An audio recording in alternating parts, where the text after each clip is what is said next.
Hello and good evening. Welcome to this special show. It's called Trumping Trump because that's what it come down to. An 11th hour bid really by his rivals to, well, stop him from getting the magic number of 1237 delegates that he needs to be the outright winner in this Republican White House ticket contest. John Kasich and Ted Cruz have come together to stop him by, well, basically trying to keep out of each other's way in some key primary going states in May. We'll be talking about it, whether it's possible or not, whether it's an 11th hour bid with experts as well. But first, let's put things in perspective for you with this report.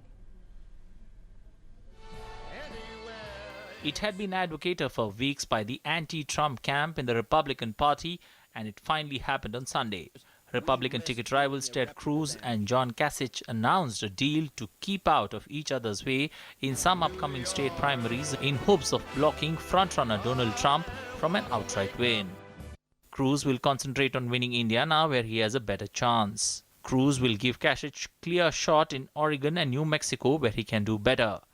Kasich to shift resources from Indiana to boost Cruz. Indiana primary is on May 3rd, Oregon on May 17th, and New Mexico on June 7th. Donald Trump turned livid at the announcement and took to Twitter to lash out at his challengers, calling the alliance a collusion and a desperate move apart from bad-mouthing Ted Cruz. Trump is spitting fire because the alliance has the potential to rob him of the opportunity to get the 1,237 Republican delegates he needs for an outright win.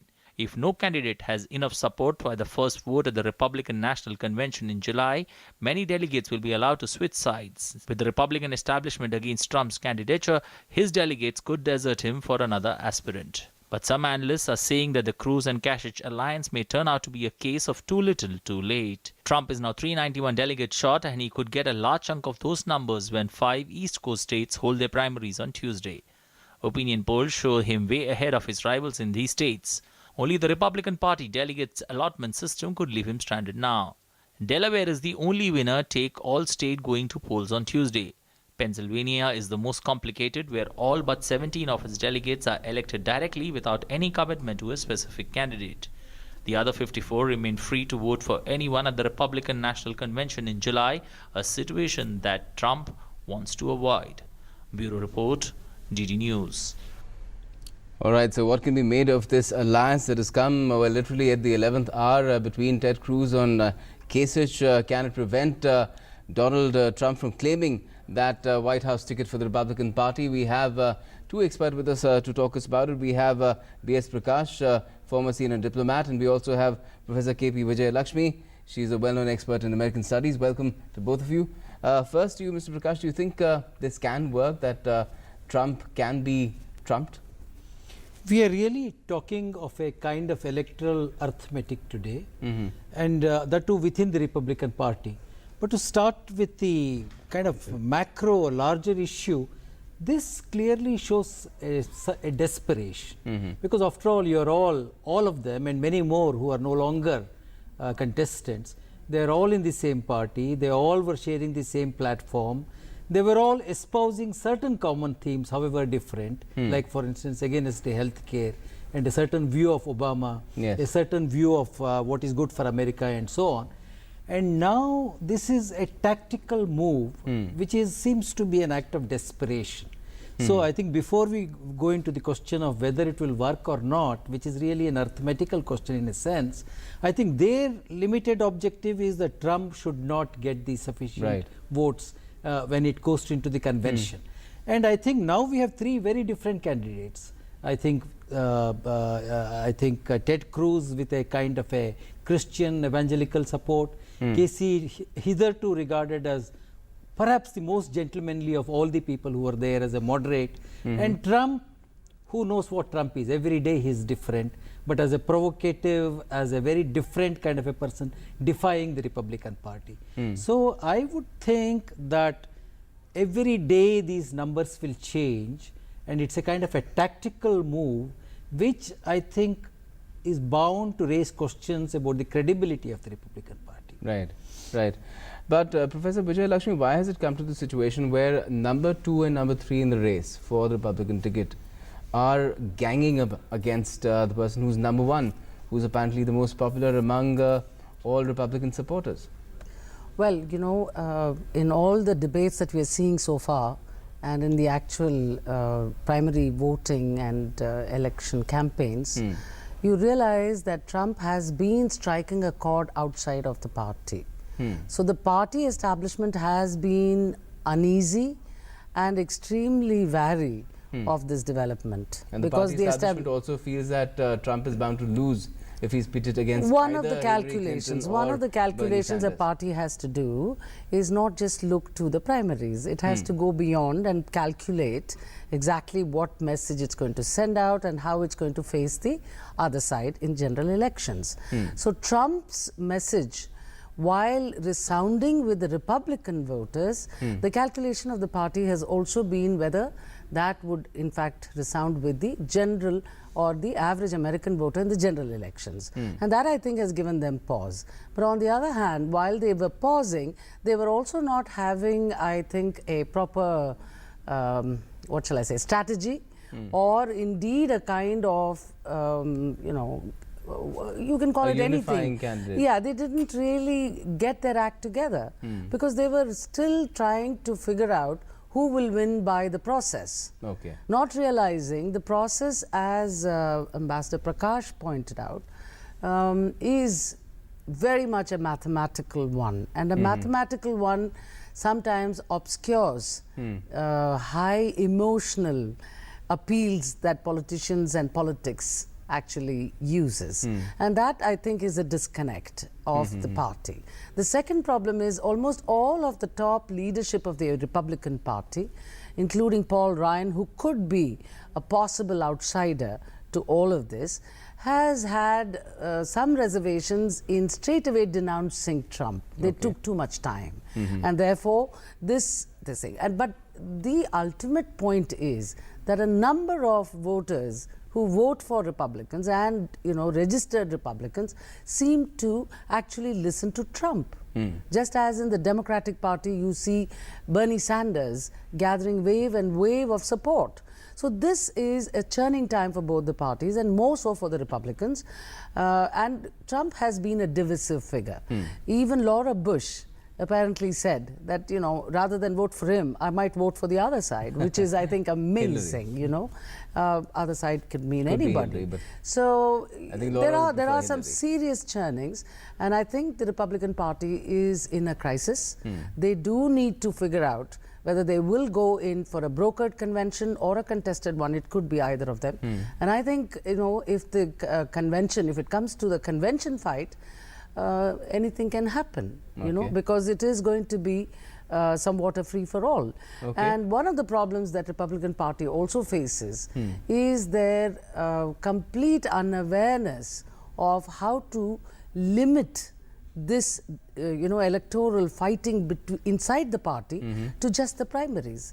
Because people are going to think that this is the kind of party which can't even, you know, get its own people together on a very clear runner. You know, there's also a principle involved. So they if somebody who gets the popular vote doesn't get the nomination, there's an issue of credibility. Naturally, and they have to resolve that question. We'll examine that particular question as far as the Republican Party is facing a little more as well after a short break that we're taking at this stage. Stay tuned to DD News. बच्चों, आज हम odd even के बारे में पढ़ेंगे। Odd even का मतलब ma'am 15 अप्रैल नहीं मैम 15 अप्रैल से 30 अप्रैल तक। ऑड का मतलब ऑड डे पर और नंबर की गाड़ी और इवन डेट पर इवन नंबर की गाड़ी। बच्चों को भी पता है। क्या आपको पता है? दिल्ली में 15 से 30 अप्रैल तक लागू है ऑड इवन, ताकि प्रदूषण और ट्रैफिक जैम से मिले दिल्ली को राहत। ये चांदनी का चौक है। ये रविंद्र का सेतु है। मरीना का बीच है ये। ये आजाद का मैदान है। खड़े सिंह दा मार्ग है। चित्तरंजन का एवेन्यू है ये। अन्ना का नगर यही है। गंगा की है ये नदी। ये लक्ष्मी की कॉलोनी है।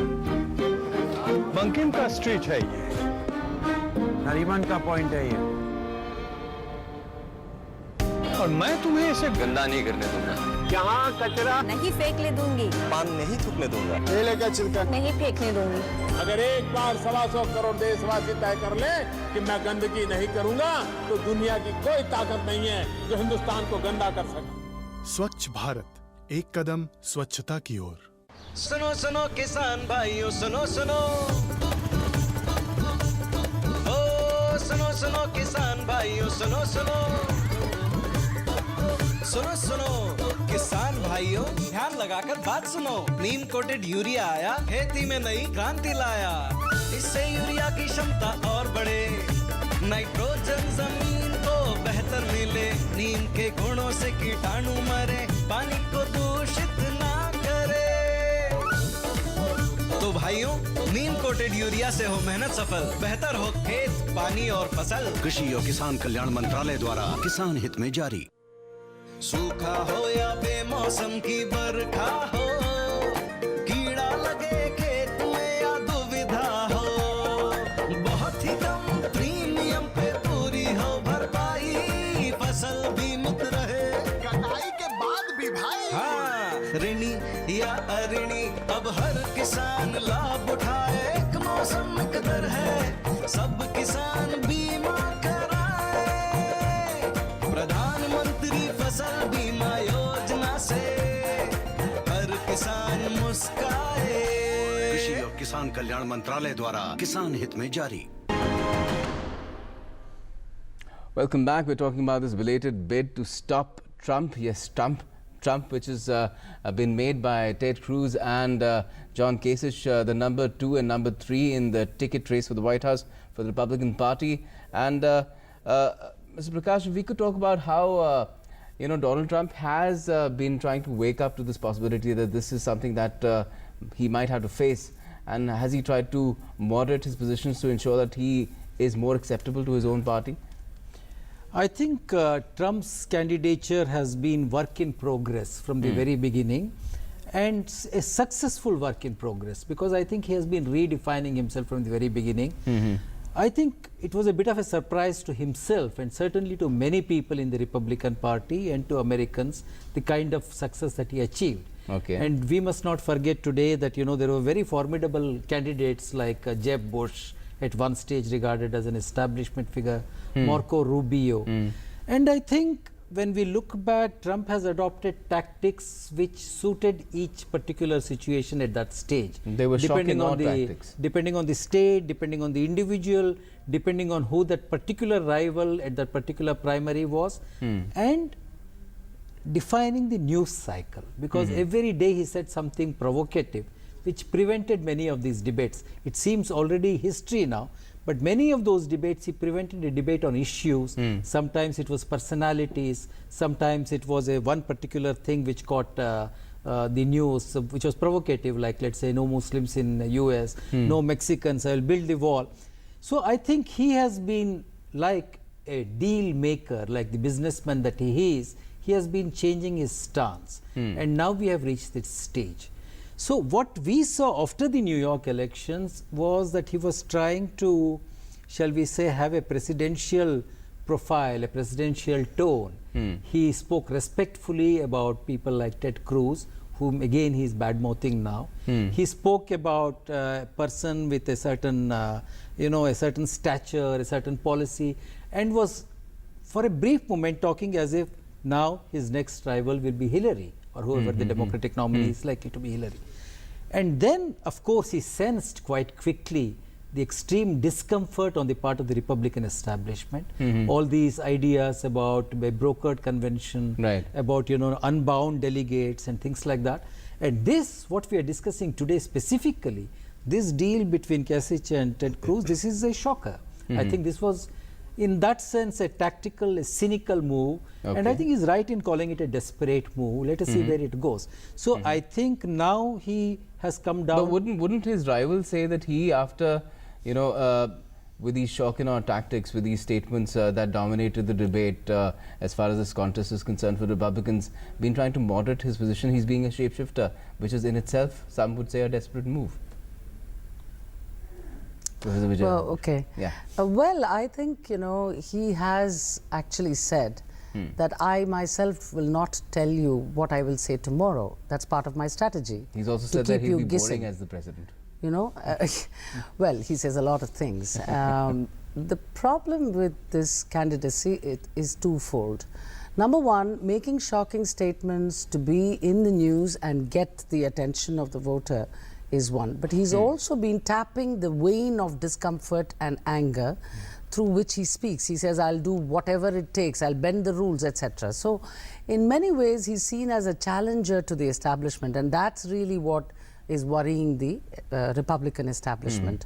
You know, because is establishment so discredited on both sides, I would say, in fact?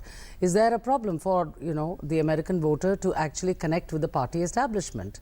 And the second problem is about the lack of understanding by the foreign policy elite or any of the political elites about what a Trump candidacy is all about. For a very long time, people were very dismissive. Because if we were to talk specifically about India, he said that India is great, but you can't understand Indians, their accents.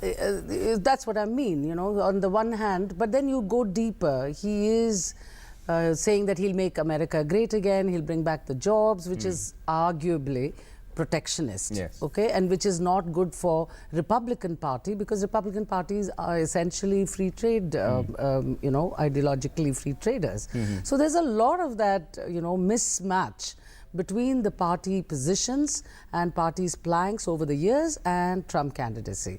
But the other problem is Trump also does not believe in the Republican Party's planks itself. He is not a party loyalist, and so to take him on because he's won all these election primaries, I think for the party it will be a bit of soul searching. And Paul Ryan has said he will not endorse him, many others. So, you know, there's going to be this thing. And finally, I think Trump really has expected to be able to continue this victory as it went along, as, you know, was being said. I don't think he scripted every primary as it, you know, happened. So he did react to what was happening on the ground and then shifted tactics. But at the same time, we must remember this is, after all, the primaries.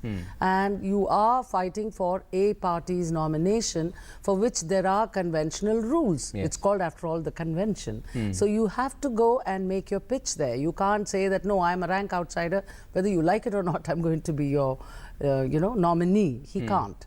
So therefore, we are going to see some interesting fights, I think. But this move of both Senator Cruz and Governor Kasich, I think, is better late than never. But I don't know how much they can gain. We'll talk about that in just a short bit. We're taking a short break at this point. But we will try and understand whether this can work for, well, either of them, you know, Cruz and Kasich, but that'll be after a short break. Stay tuned.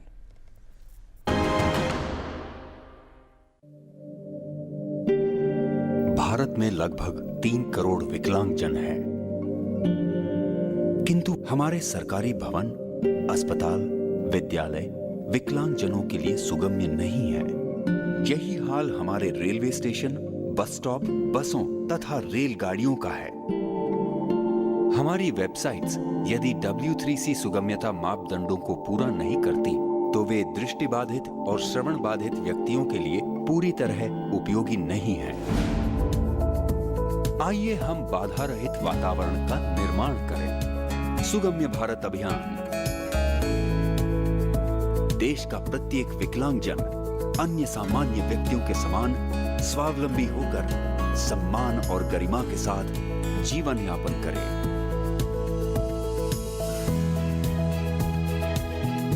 सुगम्य भारत, सशक्त भारत। मुझे मिला, मुझे भी मिला, और मुझे भी। दलबीर को मिला, करीम को मिला, मंजली को मिला और रुस्तम को भी मिला। और ऐसे हजारों जरूरतमंद अल्पसंख्यक समुदाय के लोगों को मिल रहा है NMDFC की कर्ज स्कीम के तहत लोन। अल्पसंख्यक कार्य मंत्रालय की इस योजना में छोटे कारोबारियों के लिए है टर्म लोन यानी मियादी कर्ज, जिसमें 10 लाख तक की मदद का प्रावधान है। NGO से जुड़ी अल्पसंख्यक महिलाओं के लिए है माइक्रो फाइनेंस स्कीम यानी लघु वित्त योजना, जिसमें है 50,000 तक का कर्ज। इसके अलावा माइनॉरिटी कम्युनिटी के स्टूडेंट्स के लिए है एजुकेशन लोन स्कीम, जिसमें है प्रोफेशनल और टेक्निकल एजुकेशन के लिए बहुत ही कम ब्याज दरों पर लोन। तो आप भी NMDFC की कर्ज स्कीम से लाभ उठाएं। इस योजना से जुड़ें और आत्मनिर्भर बन जाएं। अधिक जानकारी के लिए लॉग इन करें www.minorityAffairs.gov.in पर। आप हमारे हेल्पलाइन टोल फ्री नंबर 1800112001 पर भी कॉल कर सकते हैं। सबका साथ, सबका विकास।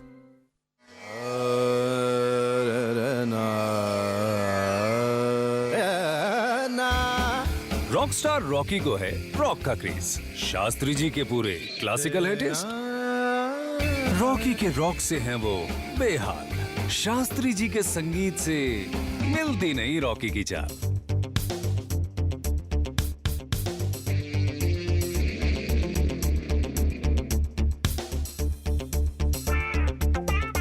तभी दिल्ली में आ गया ऑड इवन का दौर, शेयर की गाड़ी and much more. Odd even से हुई गाड़ी शेयर करने की शुरुआत, फिर तो हो गई दोस्ती, मिली ताल से ताल। तभी दिल्ली ने कहा दिल से, ऑड इवन फिर से 15 से 30 अप्रैल।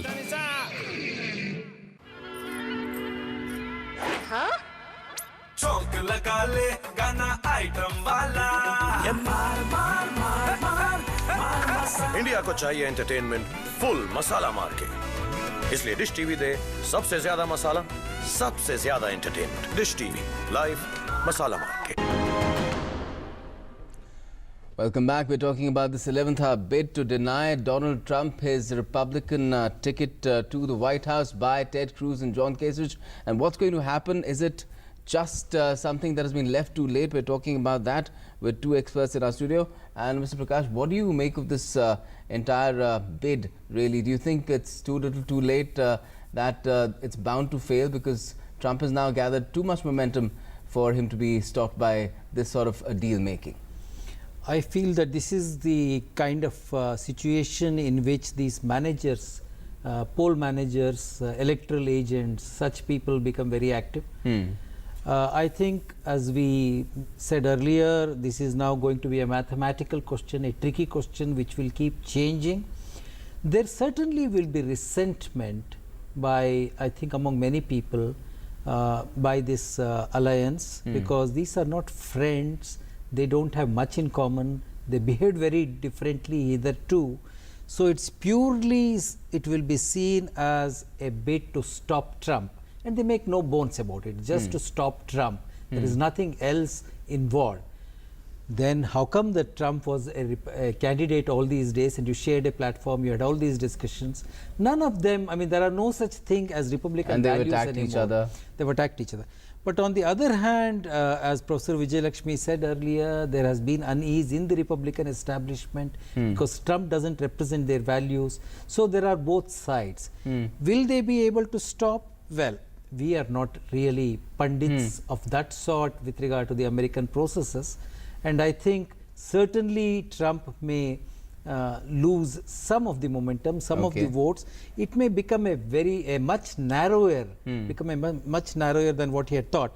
But my own feeling is that the next round, which is really starting from tomorrow, Trump will do well. So his momentum will keep going. Then we come to Indiana, and then we come to the other states, and later we come to California. So I think, and this tie-up is not for California as well. Well, they haven't decided so far. I really don't know. Do you think, Professor Vijay Lakshmi, they're testing waters in May 1st with these three states, Indiana, Oregon and New Mexico, and then perhaps others could follow, the other primaries, the crucial ones like California? Now that you say it, it could be possible, but I really don't think it's just a one-off thing. I think you think very hard before you announce such a tactical alliance, because after all, you're in it to win the nomination. So as I said, it's probably a better late than never kind of position. But why not I think just assess whether who has a better chance of winning against Trump? Well, they had all this person time. 100%. No, they had all this time. They had plenty of time to assess the Trump phenomena, especially when he was piling up victories in the primaries. They could have cobbled together a strategy and dropped out and so on, but nobody wanted to drop out till they were forced out. No, they were forced out. Once you lose a certain numbers, then you are forced to drop out because the process makes you. But therefore, and even your donors stop supporting you. If your basic intention is to run, you have to espouse a certain basic level of party, what you're representing, both in terms of values, ideology, and in terms of garnering popular support. Right? These are the three things that you need. The fourth will be funders, and the fifth will be facing your opponent in the general elections. What are your chances? Now, given that, I think Trump has lots of money. He doesn't need money from any of the other donors. He spends probably his own millions. The second problem for the other guys has been that they've all been looking at different constituencies. So for them to actually come together on a joint platform of shared values or beliefs ideologically was difficult, because Senator Cruz is very different. Mark Rubio was very different. Jeb Bush was very different.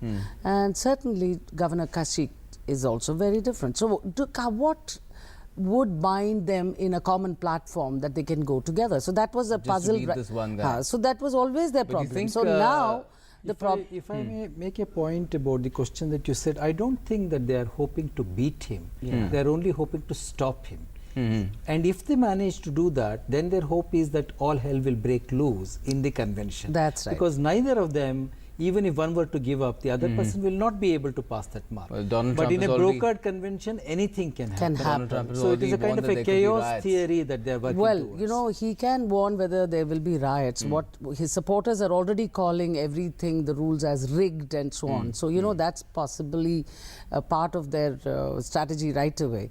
But as, you know, we're discussing it, you think about it. I think the first point that Mr. Prakash made is also a very worthwhile one to consider deeply. If you think about it, the bandwidth is what was worrying us, because this guy was winning and winning and winning. The other guys were nowhere near.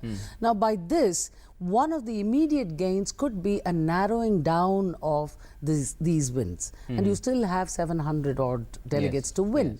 And he has to win more than 50%. So, you know, this is compelling them to at least narrow down the actual numbers in terms of this outsized victory. That's one of the hopes, I think. That's one hope. But the other hope will be to look for a brokered convention or a contested convention. We'll have to wait and see what happens then in the weeks to come, because it's getting interesting with each passing day. Thanks a lot for joining us for the time being, and we'll be keeping an eye on the race, especially on Tuesday as well, when 5 states go to polls. Stay tuned for all the latest to DD News.